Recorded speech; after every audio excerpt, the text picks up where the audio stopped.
Ito na yung ano natin, project Hero X. Okay, switch natin sa high. MDL. Pak. Pak.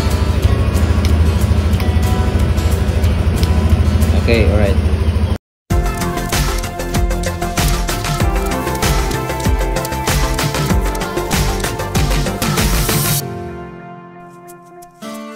Good morning mga master. Andito tayo ngayon sa vlog natin para bigyan ng review yung nabili na MDL ng kasamahan natin.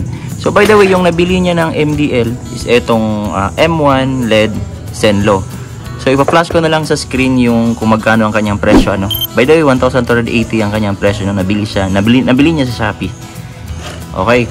So pagkabili niyo dito, mayroon siyang libreng light mismo, bracket, bolts at saka yung sa stock na allen.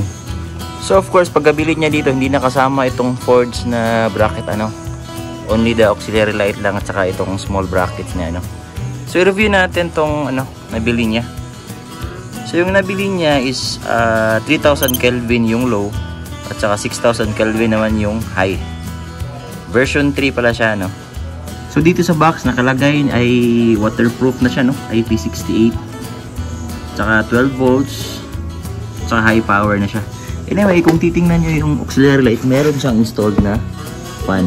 Ayan, dito sa likod. Okay, so check natin kung gaano kalakas yung MDL niya even sa araw, ano.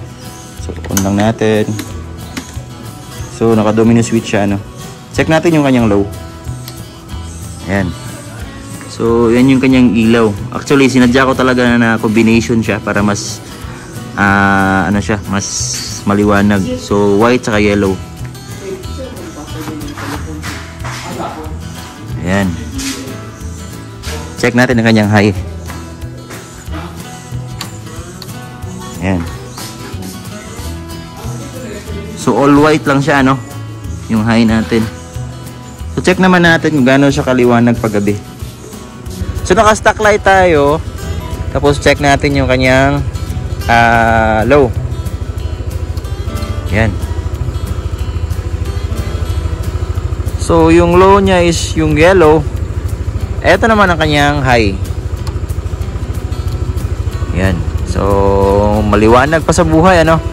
So check natin kung ano yung credibility niya pagdating sa night drive natin ano.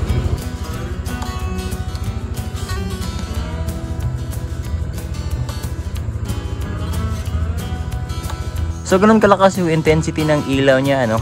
So for a price of 1,280, napaka ano na niya, value for money na siya no. One thing na napansin ko rin dito yung kanyang buga ng light is hindi siya kalat, hindi siya sabog.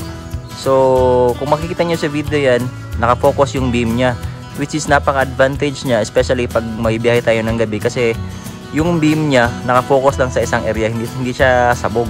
So mas klaro yung daanan natin ano.